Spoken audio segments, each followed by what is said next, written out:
మాజీ chairman BRS నేత కృషాంగ్ గారు ఈరోజు 6 గంటల పాటు విచారణ జరిగింది.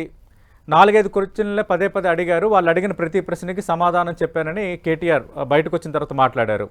అంటే ఏం అడిగారు, ఏ వివరాలను ప్రధానంగా అడిగారు అనేది మీకున్న ఇన్ఫర్మేషన్? 82 ప్రశ్నలు అడిగినారు. ఒకటి చాలా స్పష్టంగా ఏదైతే కేటీఆర్ గారు కొత్తదేం లేదు సతీష్ గారు, ఏదైతే ప్రెస్ ముందు మాట్లాడిరో 2 సార్లు ప్రెస్ మీట్ పెట్టి మాట్లాడిరు. అసెంబ్లీలో నేరుగా అడిగినరు చర్చ పెట్టండి అని రేవంత్ రెడ్డి గారిని కేటీఆర్ గారు అడిగినారు. సో ఎప్పటికప్పుడు చర్చ పెట్టండి అని చెప్పినాం, వాళ్ళు రాలేదు ముందుకు. సేమ్ అదే విషయాలను కేటీఆర్ గారు ఎక్స్ప్లెయిన్ చేయడం జరిగింది. డబ్బు ఎక్కడున్నది, డబ్బు ఫార్ములా వాళ్ళ దగ్గర ఉన్నది. దాన్ని మీరు ఆర్బిట్రేషన్ అయినా మీరు ఎందుకు ముందుకు పోలేదు, ప్రభుత్వం ఎందుకు ముందుకు పోలేదు, ఎందుకు మీరు ఆ డబ్బులను ఒకవేళ మీరు క్యాన్సిల్ చేసిర్రు, మీరు క్యాన్సిల్ చేసినందువలన నష్టం జరిగింది, మరి దాన్ని రికవర్ కూడా ఎందుకు చేసుకోలేదు మీరు ప్రభుత్వంలో ఉండి, కాంగ్రెస్ ప్రభుత్వం వాళ్ళు అని చెప్పడం జరిగింది.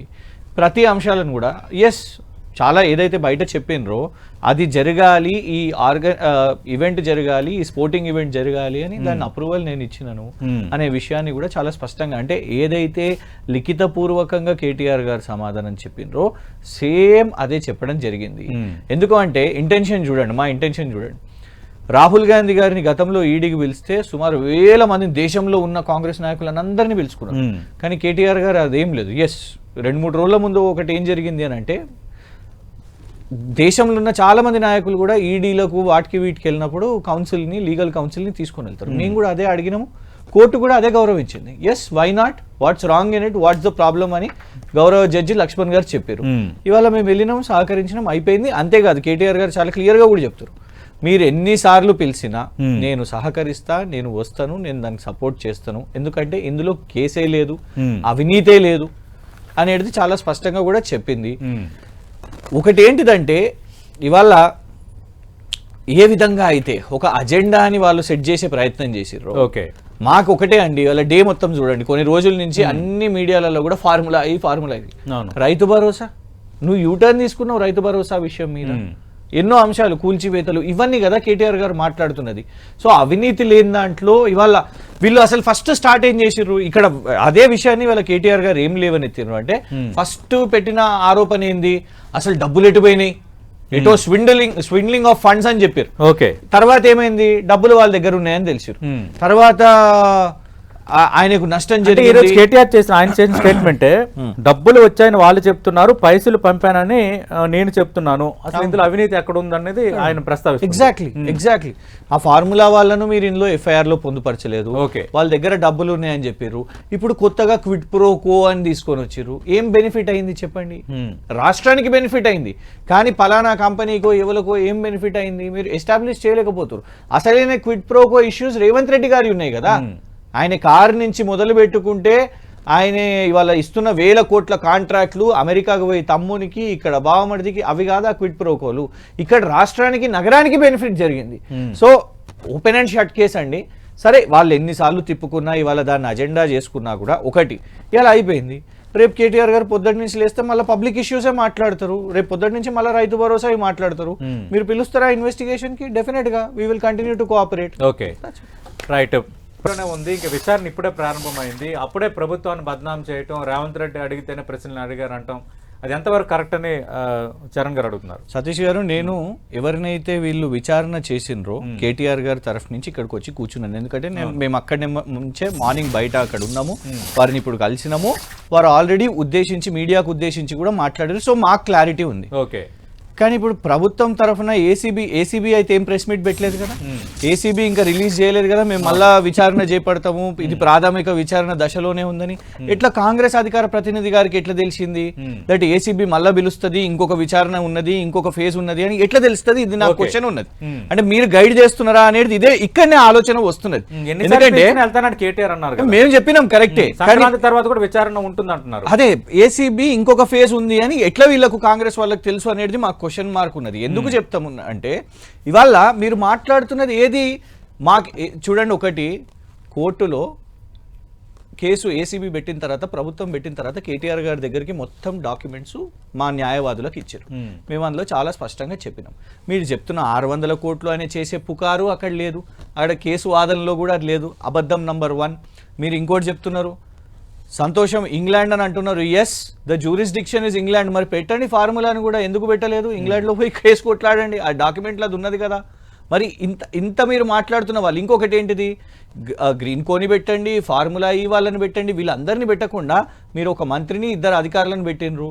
ఎక్కడ కూడా ఇప్పుడు మీరు మాట్లాడుతున్నది ప్రొసీజరల్ ల్యాబ్స్, మీరు మాట్లాడుతున్నది అవినీతి గురించి. ఎక్కడ కూడా చట్టంలో అది లేదు. హెచ్ఎండిఏ విషయం మీద, లేకుంటే క్యాబినెట్ నిర్ణయం విషయం మీద మంత్రిగా నిర్ణయం తీసుకున్నారు. సో మీ వాదన అక్కడ పస లేకుండా పోయింది. మీరు ప్రొసీజరల్ ల్యాబ్స్ మీద కొట్లాడుతున్నారా, కరప్షన్ మీద కొట్లాడుతున్నారా? Where is the corruption? ఇంకోటి వారు ఇక్కడ విచిత్రం, ఇక్కడ ఏమన్నారు, ఆల్రెడీ మీరిచ్చిన, మీ ప్రభుత్వం ఇచ్చిన ఈ ఏసీబీ అండ్ ప్రభుత్వం కలిసి కొట్లాడుతున్న కేసులోనే డబ్బులు వాళ్ళ దగ్గర ఉన్నాయని ఫార్ములా చెప్తున్నది. We have that clarity, it is on the paper. మరి కొత్తగా కాంగ్రెస్ అధికార ప్రతినిధి ఏమో ఇంకొకటి మాట్లాడుతున్నాడు, ఈయన అంటున్నాడు డబ్బులు అక్కడ లేవు, ఇంకెక్కడికో పోయినాయి అని. మరి ఏం చేస్తున్నారు మీరు? Why are you delaying it? ఎందుకు ఫార్ములా ఇవాళ మీద మీరు కేసు వేస్తలేరు చెప్పండి. ఓకే, ఈ స్క్రిప్ట్ ఎందుకంటే ఏసీబీకి మీరు ఇస్తున్నారా ఈ క్వశ్చన్? 46 కోట్లు అని ఫిగర్ చెప్తున్నారు. మేము అనేది ఏంటంటే అక్కడ డబ్బులు ఉన్నాయని వాళ్ళు చెప్తున్నారు చాలా స్పష్టంగా. ఇట్స్ ఆన్ పేపర్ కదా. చరణ్ గారు, చరణ్ కౌశిక్ గారు మాట్లాడండి. కాదండి, ఇప్పుడు అంటే ఇప్పుడు కేటీఆర్ గారు చెప్పింది కరెక్ట్, ఏసీబీ వాళ్ళు లేదా మేము చెప్పింది మాత్రం రాంగ్ అవుతుందా? ఏసీబీ చెప్పింది వెరీ వెరీ గుడ్. అంటే ఏమీ జరగలేనప్పుడు ఆర్బీఐ ఎందుకు పెనాల్టీ వేసింది? అలాగే ఒక 3 అంశాలను ముందు నుంచి వాళ్ళు ప్రస్తావిస్తున్నారు. ఏసీబీకి సంబంధించి మున్సిపల్ పరిపాలన శాఖ వాళ్ళు ఫిర్యాదు ఇచ్చినప్పుడు కూడా 3 అంశాలు ప్రస్తావించారు. అలాగే మీ క్వాష్ పిటిషన్ని డిస్మిస్ చేసిన సందర్భంలో హైకోర్టు చేసిన వ్యాఖ్యలు కూడా మనం చూసాం. అంటే ఏసీబీ విచారణ ఎలా చేయాలి, ప్రశ్నలు ఎలా అడగాలి, బీఆర్ఎస్ డిసైడ్ చేస్తుందా, కేటీఆర్ డిసైడ్ చేస్తారని కాంగ్రెస్ అడుగుతుంది.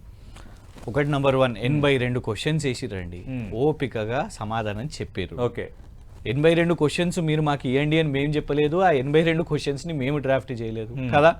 నంబర్ 1, ఆల్రెడీ క్వశ్చన్ మొత్తం డేని మీరు మమ్మల్ని ఎంత గ్రిల్ చేయాలనో, ఎంత ఒత్తిడి పెట్టాలనో మీరు పెట్టినరు. అయినా కూడా ఆయన ఒత్తిడి ఫీల్ కాకుండా మాట్లాడిర్రు. కానీ నేను అనేది ఏంటంటే, ఇంకోటి మీ ఆరోపణలు కానివ్వండి, అక్కడ పేపర్ మీద, ఆన్ పేపర్ మీద ఏసీబీ లేదు. ఇది కాంగ్రెస్ వాళ్ళు పెడుతున్న ఆరోపణలు. ఎందుకు చెప్తాను, ఈ రోజు ఒక కీలకమైన ఆర్టీఐ డాక్యుమెంట్ మన ముందు వచ్చింది. రాబిన్ జెకియాస్ అనే ఒక ఆర్టీఐ యాక్టివిస్ట్, వీళ్ళు చెప్తున్న ఆరోపణనే రిజర్వ్ బ్యాంక్ ఆఫ్ ఇండియాకి ఆర్టీఐ పెట్టింటాను. ఆర్టీఐ ఏమని పెట్టిండు అని అంటే, ఇది వచ్చిన రిప్లై January 8, 2025 తనకు ఆర్టీఐ డాక్యుమెంట్ రిప్లై వచ్చిందండి. తను ఏమని అన్నాడంటే, ఇట్లా KTR X municipal administration minister of government of Telangana has directed his chief secretary to do transactions without the RBI approval. I request the RBI to provide the required information about the Telangana government's RBI violations from 2014 to 2024. The information sought is not available with us అని RBI చెప్పింది. ఎందుకు అంటున్నా అంటే, ఇది మీరు చెప్తున్నారు, ఆర్బీఐకి అసలు ఇన్ఫర్మేషన్ కూడా లేదు, మరి ఆర్బీఐని కూడా ఓపెన్ చేయండి. ఇంకోటి, ఇవన్నీ కూడా ఒక మంత్రి క్లరికల్ వర్క్ చూస్తాడా, బ్యాంకింగ్ వర్క్ ఎవరు చూస్తారండి? ఒక సిగ్నేటరీ పవర్ ఎవరి దగ్గర ఉంటుంది చెప్పండి, అడ్మినిస్ట్రేటివ్ పవర్స్ ఎవరి దగ్గర ఉంటాయి? సో అసలు మీరు నేను ఒక్కటి కాంగ్రెస్ వాళ్ళని అడుగుతున్నాను సతీష్ గారు మీ ద్వారా, అసలు మీరు what is your basic question చెప్పండి. Where is corruption? ఒకసారి అంటావు నువ్వు ఆ కంపెనీ దగ్గర డబ్బులు లేవంటావు, ఏసీబీ దాంట్లోనేమో డబ్బులు వాళ్ళ దగ్గర ఉన్నాయని అంటావు, నువ్వు రికవరీ చేయలేదని అంటావు, వాడు ఆర్బిట్రేషన్ ముందుకు రండి నేను డబ్బులు ఇస్తా అని చెప్పినావు. కేటీఆర్ గారు కదా బయట పెట్టింది ఫార్ములా ఈ వాళ్ళతో, నువ్వు కలిసి రేవంత్ రెడ్డి గారు చెప్పలేదు. ముందు బేసిక్ క్వశ్చన్ సమాధానం చెప్పాలంటే ప్రధానంగా ప్రస్తావిస్తుంది ఏంటంటే, అరవింద్ కుమార్ కానీ రెడ్డి వాళ్ళు ఇది అబౌవ్ ద ప్రొసీజర్, ఇది ప్రొసీజర్ కాదు అని చెప్పినా కూడా నెక్స్ట్ మన ప్రభుత్వం వస్తుంది కాబట్టి ఏం కాదు అని చెప్పారు. ఆ మౌలిక ఆదేశాలు మేము పాటించామని విచారణలో చెప్పారని వీళ్ళు లేవనెత్తున్నారు. అది అయితే ఏసీబీ లీక్ అన్నా కావాలి, లేకుంటే సీఎంఓ లీక్ అన్నా కావాలి, ఎందుకంటే that is not return anywhere. And ఆ రిటర్న్ దాన్ని కూడా అన్ని పత్రికల్లో అనేది ఏంటంటే, ఇవాళ పట్నం నరేందర్ రెడ్డి గారి కేసు ఉదాహరణ అండి. It has come in to the high court also. ఏమని కన్ఫెషన్ రిపోర్ట్ రాసేసింది ఆయన అని పోలీసే రాసేసింది. తర్వాత ఆయనే గౌరవ మెజిస్ట్రేట్ గారికి రాసిర్రు, sir I have not confessed any such thing, వీళ్ళు సొంతంగా రాసుకున్నారు, ప్రభుత్వం ఒత్తిడితో వీళ్ళు రాసినారు అని ఆయన చెప్పిండు కూడా. అది చాలా క్లియర్ గా వచ్చింది ఆన్ రికార్డ్. సో నేను అనేది ఏంటంటే, ఇక్కడ కూడా అప్రూవర్ గా మారిపోయినరు, ఉక్కిరి బిక్కిరి ఇవాళ కాంగ్రెస్ మీడియా మధ్యాహ్నమే విచిత్రం, ఎవరు లీక్ చేసిరో తెలియదు కానీ మధ్యాహ్నం 12 గంటకే 30 ప్రశ్నలు అడిగినరు, ఉక్కిరి బిక్కిరి అవుతున్న కేటీఆర్ గారు. అంటే ఒక లీక్, ఒక ట్రెండ్ సెట్ చేయాలి అనేది అలా చేస్తున్నారు. బద్నాం ఎవరిని చేస్తున్నారో మీరు గమనించండి. ఇప్పుడు వాళ్ళు కొన్ని క్వశ్చన్స్ అడిగిరండి. విచిత్రం ఏంటంటే కోర్టుకి ఎందుకు వెళ్ళిర్రు అని. ఎక్కడికి వెళ్ళమంటారు చెప్పండి, ఎందుకు వెళ్ళొద్దు చెప్పండి. నువ్వు 1 సంవత్సరం జైల్లో పెడతావు, ఒక నాయకునిగా, ఒక ఎమ్మెల్యేగా, ఎవరన్నా పౌరుని నన్ను కూడా 10 రోజులు మీరు జైల్లో పెట్టి ఎవరి దగ్గరకు పోవాలండి? నువ్వు నా మీద ఒక ఆరోపణ వేసినావు, ఆ ఆరోపణ నిరూపణ కావాలంటే ఎవరి దగ్గరకు పోతారు చెప్పండి? పంచాయతీలో కూర్చుంటారా? ఎక్కడ కూర్చుంటారు చెప్పండి? మీడియా ట్రయల్ చేయమంటారా? సింపుల్ థింగ్, కోర్టుకి వెళ్ళారు కదా. రాహుల్ గాంధీ గారు ఎక్కడికి వెళ్ళారండి? నేషనల్ హెరాల్డ్ కేసులో బెయిల్ ఎక్కడికి వెళ్ళారు? ఒక స్టేట్ ఛానల్, ఇంత పెద్ద ఛానల్లో, ఇంత రాష్ట్ర ఛానల్లో ఇద్దరు అధికార ప్రతినిధులు మాట్లాడుతున్నప్పుడు I think we need to talk sense. ఎందుకు మీరు కోర్టుకి వెళ్ళినరు? భయపడుతున్నారా? This is the language which they are trying to take and go. అంటే ఇప్పుడే విచారణ మొదలైంది కదా, ఇంకా విచారణ ఇప్పుడే ప్రారంభమైనప్పుడే ఇంకా ఏదో జరిగిపోతుంది, కోర్టులో జరిగేది కూడా విచారణ అడుగుతున్నారని ప్రభుత్వాన్ని ఎట్లా బద్నాం చేస్తారన్నది వాళ్ళ ప్రశ్న. నేను అనేది ఏంటంటే కోర్టులో జరిగేది కూడా విచారణనే, ఇవన్నీ కూడా డాక్యుమెంట్స్. ఇంకొకటి, ఒక ఇంట్రెస్టింగ్ పాయింట్, వీళ్ళు ఏమంటున్నారు? ఆ కంపెనీకి నష్టం జరిగింది, నువ్వు తెచ్చిన ఈ కాంపిటీషన్ చేయబట్టి ఆ గ్రీన్ కో పెట్టినోనికి నష్టం ఆయనకి జరిగింది. ఓకే, రాష్ట్రానికి ఏం నష్టం జరిగింది? రాష్ట్రానికి లాభం జరిగింది. 2 things నేను ఒకటి చెప్తా. ఒకటి, నీల్సన్ సర్వే వాళ్ళు 700 crores అంచనా వేసారు, అది పక్కన పెడదాం, మీకు అది నచ్చదు కావచ్చు. యూనో ఏసీబీ డాక్యుమెంట్, నేను సోదరునికి చెప్తున్నా, దయచేసి మీరు మీ సీఎంఓ నుంచే ఆ డాక్యుమెంట్స్ తెచ్చుకోండి.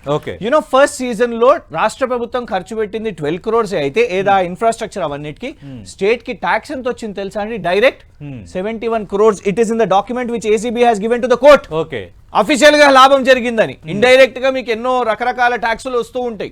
మేము అన్నది ఏంటంటే ఇవాళ ఆర్బీఐ పెనాల్టీ వేసింది ఒక 8 కోట్లు, అది రాష్ట్రానికి నష్టం కలిగించిందన్న అంశాన్ని పదే కాంగ్రెస్ ప్రస్తావిస్తుంది. ఇందులో ఎలక్షన్ కమిషన్ ఆఫ్ ఇండియా ఇవాళ వరకు రాలేదు, రిజర్వ్ బ్యాంక్ ఆఫ్ ఇండియా ఇందులో ఇప్పటి వరకు పార్టీ కాలేదు. నేను అనేది ఏంటంటే ఇక్కడ మీరు పెట్టింది ఏసీబీ ఎవరు? ACB is under the state government, ED is under the central government. Fortunately వాళ్ళకు భారతీయ జనతా పార్టీ, వీళ్ళకి కాంగ్రెస్ పార్టీ, ఈ రెండు సంస్థలు. అండ్ మళ్ళీ I'm coming to the point, మీరు ఎఫ్ఐఆర్ లో పెట్టిన పాయింట్స్ ఇవాళ వరకు కూడా ఒక్క నిమిషం ఒకటే చెప్తున్నా, ముగ్గురు మీదనే, 2 అధికారులు అండ్ ఒక మంత్రి మీద, మాజీ మంత్రి మీద, ముగ్గురు మీద పెట్టిరు. కానీ పలానా కంపెనీస్ నువ్వు చెప్తున్న బెనిఫిషియరీ ఎవరు? ఆ బెనిఫిషియరీ ఇక్కడ ఎందుకు లేడు? మరి అందులో అసలు పేరు ఎందుకు లేదు చెప్పండి?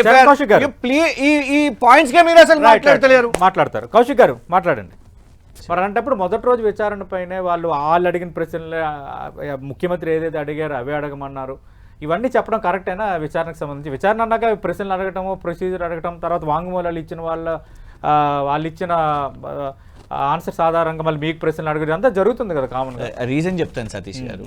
ఇవాళ ఏసీబీది ఫస్ట్ విచారణ కదా, ఏసీబీ ప్రెస్ మీట్ పెట్టలేదు కదా. ఏసీబీ మన ప్రెస్ మీట్ పెట్టిందా? అఫీషియల్ ప్రెస్ మీట్ పెట్టలేదు. కానీ ఏసీబీ ప్రశ్నలు గత 6-7 నెలల నుంచి కాంగ్రెస్ నాయకులు అందరు కూడా బహిరంగ సభలలో ఇట్లా టీవీలలో మాట్లాడుతున్నారు కాబట్టి సేమ్ క్వశ్చన్, సేమ్ స్క్రిప్ట్ కొన్ని సామీప్యత ఉండొచ్చు జనరల్ గా అడిగే క్వశ్చన్. మేము అనేది ఏంటంటే పాపం వాళ్ళకి స్క్రిప్ట్ అక్కడి నుంచి వచ్చిందని మాకు అర్థమైంది. ఆన్ పేపర్ కూడా మళ్ళీ చెప్తున్నాను, అది కేసు లేనేలేదు. ఇప్పుడు వాళ్ళే చెప్తున్నారు కదా మేము ఇంకా సార్ ఒక్కటే చెప్పాలి, సంవత్సరం నుంచి వాళ్ళు పాపం నాంచుకొని ఇప్పుడు ఇంకా విచారణ చేపడతాం, ఇంకా గ్రీన్ కోడ్ చూస్తాం, Election Commission of India. You are not prepared. Without being prepared నువ్వు గవర్నర్ దగ్గరకు పోతీవి, అక్కడిక్కడ ఉరితీవి, ఇంకా ప్రిపేర్ లేరు మీరు. ఇప్పుడైనా ప్రిపేర్ కండి. అసెంబ్లీలో ప్రిపేర్ గారు, కేసు విషయం అన్న ప్రిపేర్ కాకపోతే.